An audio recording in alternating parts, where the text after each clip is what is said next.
Her name was Brooke. She wasn't just pretty, she had that magnetic kind of energy. She could walk into a room and everyone would notice. I met her at a college party. I spilled beer on her shoes. She laughed instead of getting mad. That's how it started. We hung out for hours that night, talking about stupid things like favorite cereals and zombie apocalypse plans. A month later, I basically lived at her apartment. She'd cook for me. I'd bring her coffee. We even got matching mugs with his/hers printed on them. I remember one night she looked me in the eyes and said, "You're the first guy I actually trust." That moment felt real. I thought we were something solid, but turns out it was all fake. At first, things were perfect. But slowly, cracks started to show. She'd come home smelling like cologne that wasn't mine. She started putting her phone face down.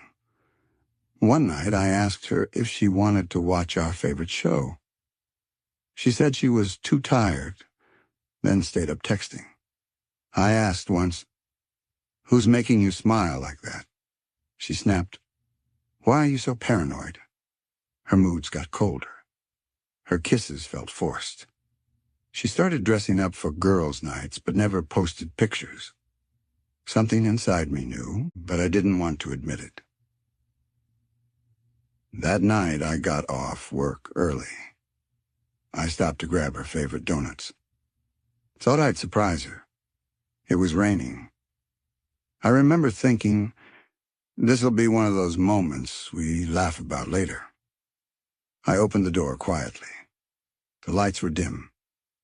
I walked toward the bedroom, donuts in hand, and heard it, moaning. My hands went numb. I opened the door, and there she was, with some shirtless guy, laughing. I dropped the box. The sound made them both jump. I didn't scream at first. I just stood there. Then the words started pouring out. "Really? In our bed?" She scrambled to put on a shirt. The guy just walked past me, smirking.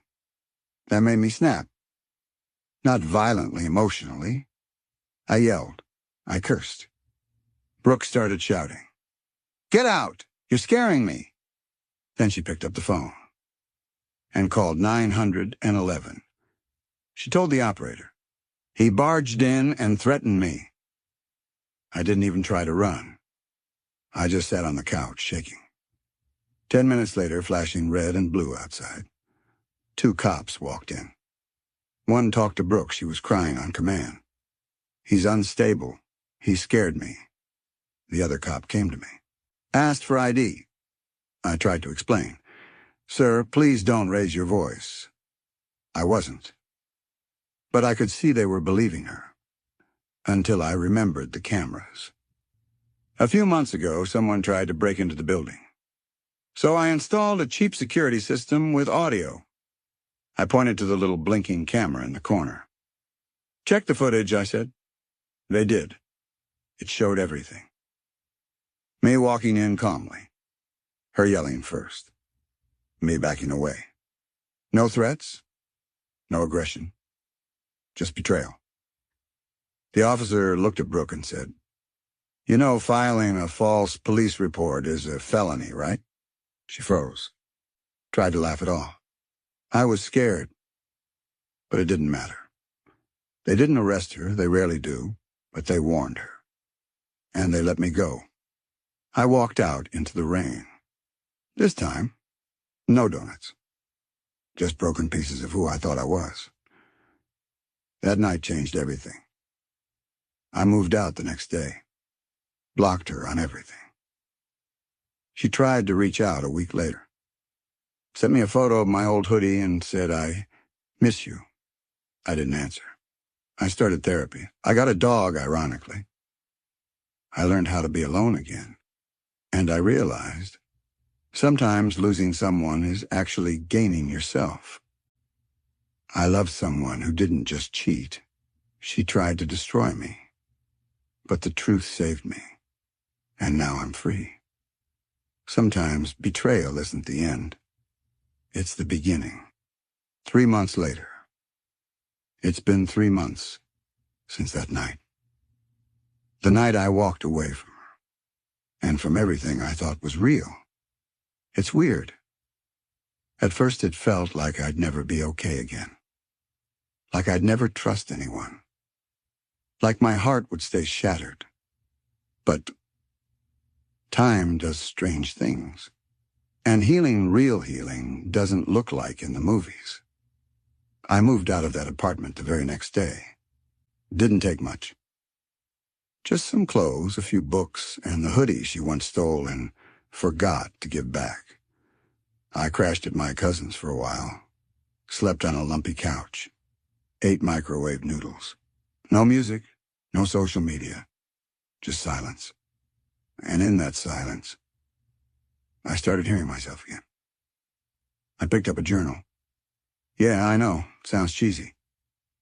But when you write down the truth, the raw, ugly, painful truth, it becomes real. It also becomes smaller. I started running every morning. Not to get fit. Just to outrun my thoughts. At first, I'd only make it a few blocks.